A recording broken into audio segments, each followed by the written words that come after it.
Welcome to CharityVillage Connects. I'm Mary Barrell. A new report by Environics Institute, Future Skills Center, and the Diversity Institute, exploring challenges in nonprofit employment, has highlighted a disturbing and perhaps surprising finding. Job satisfaction in the nonprofit sector appears to be lower than in the private or public sector.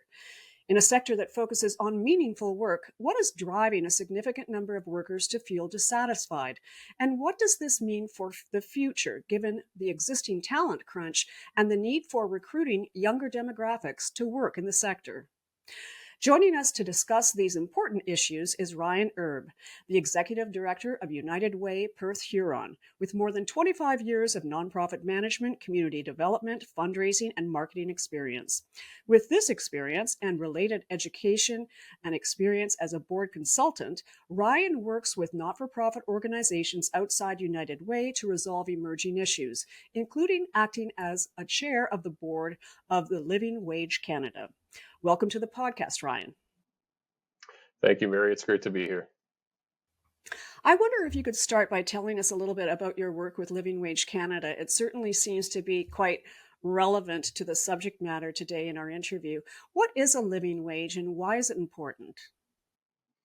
Sure, I can do that. Living wage is a calculation to help us all understand what it takes for people to simply make the basic payments in their life. So what we want to do is have an understanding of what it takes for someone to have appropriate shelter, appropriate healthy food, and to be able to pay the other bills, and call that a baseline from which we can stand upon as a nation. Really concerned to make sure that government, employers, and employees have that understanding so that when we are working together, whatever industry we're in, we're working together in a way that is fair for all involved. So in addition to you working on the board with Living Wage Canada, you're also Executive Director of United Way Perth-Huron, as we mentioned off the top. What unique perspectives does your work with United Way give you into how the living wage issue impacts the nonprofit sector? Well, it gives me exclusive, almost inside information into how organizations are struggling to make the basic payments themselves, let alone pay their employees well, let alone try to make sure that employees these days have a job satisfaction overall. And so, what we're seeing in our industry across Canada, and maybe specifically in my region as well, is that our local not-for-profit employers are simply struggling to keep up with the needs of their employees. And this is a challenge that's been facing us for some time and building for some time for a couple of reasons. Obviously, inflation. People have been seeing that and know about that, reading it in the news. But for longer than that, many organizations who receive a significant portion of government funding have been facing austerity. And so you have less money to work with, and what it means in the end is that your largest expense, which is paying your employees, is the thing that's going to get squeezed in some way, shape, or form. So are nonprofits generally paying living wages in your experience? Is there any data that you have come across that indicates the extent of the issues in the nonprofit sector in terms of the actual workers and professionals that are within the nonprofit sector? What I can tell you is that we have a significant number of not-for-profits who have committed to be certified living wage employers. And that tells us that many of them are committed to living wage standards and making sure that they move forward. There are a number of them that receive funding specifically from other sources and struggle sometimes, whether that's from donations or government or otherwise, to actually come up with being able to pay people at or above that level. And it will depend very specifically on the industry. Some industries receive more funding than others. But what we do see consistently is that it is a struggle in the not-for-profit sector to pay employees as well as they should be. Quite often, for example, I can tell you about in mental health, there are a number of organizations that are funded to provide mental health support, whether that's through direct counseling or whether that's through other support programs. And they're in competition with people who are in the private sector that can leave the public sector and go and set up their own shop and offer counseling and get paid quite a bit more to do that. And so the competition for people is really challenging in many not-for-profit circles, because what we're doing is we have parallel industries that are being paid much higher, whether that's through healthcare. Sometimes the payment is higher in a healthcare sector versus a mental health sector. And so it just depends on the organization that you're working for. Pay scales are not unilateral, even if organizations are funded by the same source at the government level. So the province might fund the hospital to do something that's very similar to the province funding a not-for-profit organization to do something, and the amount of money that's available for the not-for-profit organization to do that very same work is less. And I guess in the nonprofit sector, we see that it's very common for people working within organizations to wear many, many hats. So instead of, I guess, because the kind of crunch in the financials, that one person might be doing almost the extent of two or more jobs in terms of what their role might be within the organization. Is that also at play? Yeah, very much so. What we see in our industry is that people, because they care, they get into the industry in the first place. And oftentimes they end up taking on more work than they can realistically do because they want to do the right thing for their community. And we end up with burnout. We end up with challenges that are significant because we don't set the standards within our own organizations to take care of our people as well as we should, because we have these expectations that people are there for quote unquote the right reasons. And while that is all true, I've had conversations, for example, with people who are involved in service clubs, wonderful work that service clubs do. And sometimes they'll say, well, our service club can do X, Y, and Z without even paying a salary. And that's true. They can do X, Y, and Z because they're fully charitable. They have volunteers. But the sustainability of offering a program is not going to happen only on the shoulders of volunteers when we talk about the professionalized nature of offering, I don't know, addictions counseling or any number of things. And so what we need to do is to recognize that not-for-profit organizations shouldn't actually start with less. It doesn't make sense that they have less money to deal with. We're not the cheaper version of trying to provide service. We shouldn't look at ourselves as that. But often not-for-profits will do that. We'll say to the government, well, we can do it for less, so please give us less and we'll take the contract, kind of thing. And I think that's been happening for many, many years. And so we're seen as a cheaper way to do work. And in the end, that leads potentially to burnout and other concerns. I wonder what role benefits play in this conversation about living wages. Does an overall lack of benefits also contribute to financial challenges for nonprofit sector employees? It certainly would seem to be so. Yeah, definitely. I mean, we certainly see small organizations that don't offer benefits, to their employees, as an example. And if they do, they're usually not to the same level that a larger organization or a government agency is able to offer. And so the competition is there. It's real.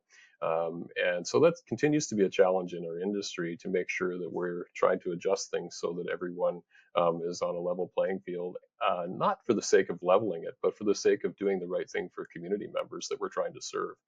We are better off if we have employees who are paid well enough to not worry about whether or not they have to go to the food bank at the end of the month. I mean, it seems kind of awful, but there are poverty reduction organizations where employees increasingly are having to use food banks as an example. And that just doesn't make sense that we are not able to pay our own people enough to make this all work. And funders like the United Way wrestle with this all the time because we have limited resources. How can we potentially fund organizations enough so that they don't have to ask those questions? We, of course, have those conversations with the agencies that we work with, but it can be challenging. And for example, if we were to offer more money for the program that we're funding an organization for, if they aren't receiving enough funding for another program they offer, they have a pay equity issue. And so, organizations have to get there at the same level playing field for all of their employees. And so it can be quite challenging. Even if we can solve it with our part of the world, it has to be solved across the world. And so that's why I believe in things like living wage, because it is helping us to think of a standard that everyone can buy into. Well, of course, organizations point to funding restraints as the reason why they cannot do a better job with paying living wages to their staff.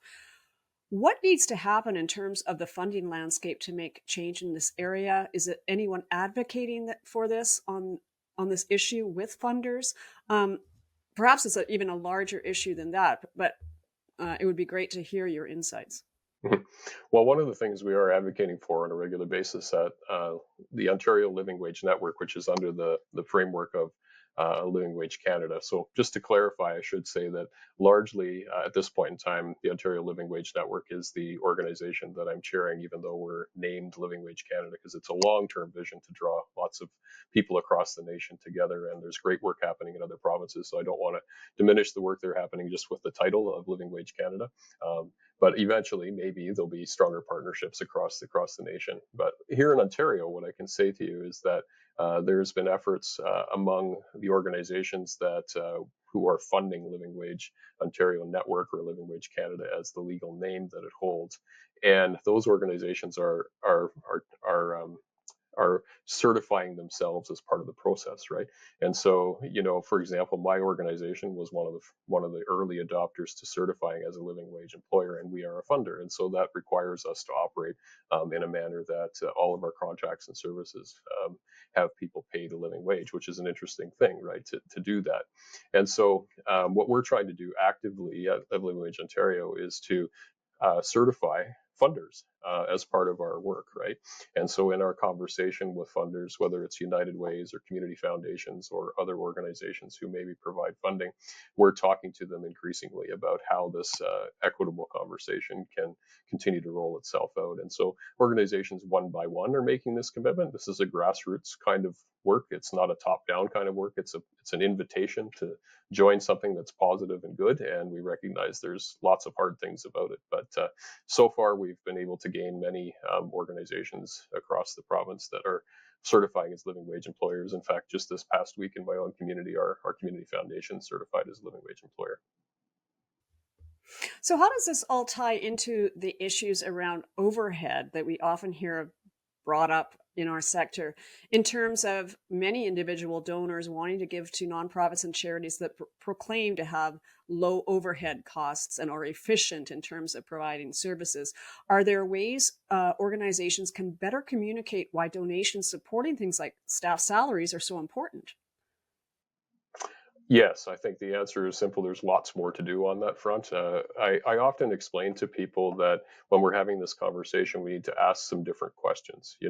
The most important question isn't actually about efficiency. It's actually about how we're serving people. So you can have an incredibly efficient organization that may not be serving their people well, or meeting their mission, or their standards that they should be meeting. That is possible. It's also possible that you could have an organization that spends maybe too much money. How you ever define that is difficult, but on overhead and administration. And so I think we have to tackle it from both ends and say, we want to make sure that we have a not-for-profit industry that serves people well. And part of that is making sure that our own people are taken care of. Again, it's very difficult to try to solve poverty by putting people in poverty. I just don't see the logic there. And the average person, if you have 5 minutes of conversation about it, gets there too. It's just they never thought about it, because oftentimes in our world, we hear the efficiency question, and we hear the scandals, and we hear the things that people are driving home, and we have to challenge ourselves to say, like, 5% is not a great number. 10% is not even a great number. 15% might not be the right number, even though people are very reticent to give to organizations that maybe spend more, quote unquote, on administration and overhead than that portion. And we often enter the conversation by trying to educate people and just saying, look, the most important thing is not efficiency. It is a question to ask. It's not that it's unimportant, but let me ask these other questions first. Join me with that. And if your organization is doing really well, serving its clients really well, and you're spending 30 cents on the dollar, why would we care, right? Like, it's not important. Any business that's out there would be thrilled if they could operate with more than 10% profit, but somehow in the not-for-profit world, we can't reverse that conversation, right? And we have to operate on 90% the other direction, right? In order to have a productive conversation with people. So I think it's an everyday thing for all of us. You can't get caught in the middle of it. You can't get angry about it. It doesn't help. You have to say to people, hey, if you'll take the time to have the conversation with me, then let's delve a little bit deeper. Well, we know the sector is largely staffed by women, and in fact, racialized women. Do you feel there's an equity piece related to living wages that should be discussed in our sector? Is the lack of living wages impacting women, and particularly racialized women, more intensely? Yeah, I think it is. And I would say, in addition to that, what the conversation's not only about living wages, right? Living wages are meant to be the floor. And so if we're talking about trying to attract and retain talent, then it's a much different conversation, right? What we're saying is that if you're trying to make sure that the equivalency for a person who's providing counseling for a not-for-profit organization versus someone who's doing it either privately or maybe working for the hospital or something like that, those people really should be paid the same. They're doing the same job, so we have to think about pay equity from a community standpoint as opposed from just within the walls of an organization.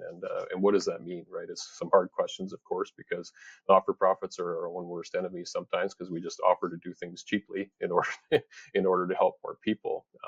So we have to think about that and wrestle with that, I think, among ourselves and continue to work forward for the people that work in our organizations. And when we talk about talent, again, to return to that point, we have to be willing to offer competitive salaries. It's not all about the money, but it still is at the end of the day. If people are struggling to make ends meet, that is their first thing. Their obligation is to make sure there's food on the table for their family, for themselves, and we want to make sure it's more than just about surviving, right? We want people to thrive in our industry so that they have something to give. If they're all burnt out and eating poorly, they're not going to be able to give and serve people in our community as well as they would if the other side was true. It's heartbreaking to think of somebody who's trying to um, fight poverty within an organization in the nonprofit sector who themselves have to go to a food bank. That example that you mentioned was truly disheartening, and you've actually seen examples of that. Is that correct? Yes, for sure. I've observed organizations doing the best they can, moving perhaps from being all volunteer to the one day they say, well, we can't do it with volunteers anymore, so we're going to hire somebody. And that first hire, well, we can only afford to hire part-time, or we can only afford to hire at this wage level. They're all trying to do the right thing and move something forward, but it's quite typical that in the early days of an organization, before it matures and has more solid funding structures, and even sometimes organizations that have existed for a long time, that they don't pay as well as they could or should. And it's a difficult balance, but it exists everywhere, especially in the not-for-profit world. You're accurate on that, Mary.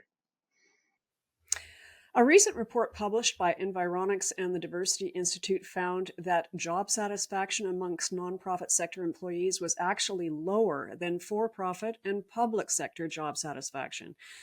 Do you think the way that nonprofit sector employees are compensated contributes to this lower job satisfaction? Short answer is yes. I think it's part of it. I also think that it has largely to do with burnout. Um, And so what we're seeing is the overcommitment, right? That people have made to do the right thing in their community, and eventually that catches up with them. We have seen a generation of people that perhaps have overcommitted, and now some of them are retiring, and the next generation isn't as interested in being overcommitted. So there's that. We also have come through COVID, and in those years, many people again, to do the right thing for their community. And I can count myself and my colleagues in our own organization in this. Like, we all worked like dogs for 3 years, just trying to help people as best we could. But, we didn't attend to our own needs as much as we should have during that period of time. And now there's a bit of a rebound on that for sure, where people are still, oh, I haven't really recovered, even a couple of years later. And so we have to understand that we've got an aging workforce. We also have the COVID sort of rebound that's existing for us. And then in addition to that, we have the same things that have always been true within the organizations that are not-for-profits that are challenging in the first place. However, I have hope, Mary, because there's so many beautiful people that want to do the right thing and care. And I think part of that caring attitude is going to be, let's get this industry, more organized and to address some of the concerns that we're facing and to try to overcome them. Are there any resources available to help organizations who want to get started with creating a framework for paying their staff living wages? Yeah, for sure. I mean, for example, there's lots of information on the Ontario Living Wage Network about that. There are other organizations and movements in the province that talk about, better work standards. If you put that all together between living wage and better work standards, you certainly have a step in the right direction. And I would just advise people to start. Right, you can't do everything at once. An organization is not likely to be able to wake up and say, okay, we're going to do everything different tomorrow. But why not pick a few things? Why not, this year, let's work on, the number of vacation days we offer or the number of sick days that we offer. And next year, let's work on raising pay in this way, shape, or form. You have to stagger it in and you have to have a plan to fund it over a period of time. I think the worst thing we can do is just see it as overwhelming and not start. So, whatever it might be in your organization, I would encourage you to think about the next step to make your organization stronger and to make the people that you're working for number one. Right, we have to make sure that we take care of our people so they can take care of other people. If we don't do that and set that standard as leaders, for example, if I work way too much overtime, then what is the expectation for everybody else? And I am guilty of that to a degree, but I also try really hard to set boundaries and set examples for my staff team so that they don't burn out. And we try each year to improve our package, our benefits package every year that we can, and grow. And we've come a long ways, and I think organizations can look back in the rearview mirror perhaps over 10 years and say, we were here and now we're here in a much better place. You mentioned that you were hopeful. I'm curious whether you are hopeful or what you believe might occur in the future when it comes to Canadians being paid living wages, especially in the nonprofit sector. Do you anticipate, what do you anticipate over the next decade or so? Well, I think the living wage movement has come a long ways. So it's not too many years ago, Mary, that probably we couldn't have had this conversation because nobody would have heard of a living wage, right? And so we've been very involved in this conversation since about 2015, and its roots are a couple of years longer than that in Canada. But that's not that long ago when you think about it, right? So it's at the most there's been very specific conversations around living wage for 15 years or something like that in the current definition. And so, when you think about that period of time, we've moved from an unknown idea to a known idea. It's quite popular. People talk about and generally know about what a living wage is. They've heard of it. The notion matches the language. I think that's why it works, because when you say living wage, it actually makes sense. It is what it is, right? And so we've come a long ways in order to encourage people to understand that, which gives me hope that with that understanding in place, we can have conversations that will lead to a better and stronger future. And here in Ontario, with the Ontario Living Wage Network, we're certifying employers at a very significant pace. Every month, more and more employers come on and say, I'm certified. And I think if we can keep that momentum going with employers, whether they're not for profit or for profit, this becomes a conversation that provides momentum and moves us forward. So the thing that I would do is I would invite people to join the movement by actually certifying as a living wage employer. Whether you're in the not-for-profit world or whether you're in the for-profit world, it is a tangible step for you to move forward and to create justice in our communities, because the more people that do this, the more competition will dictate that wages have to increase.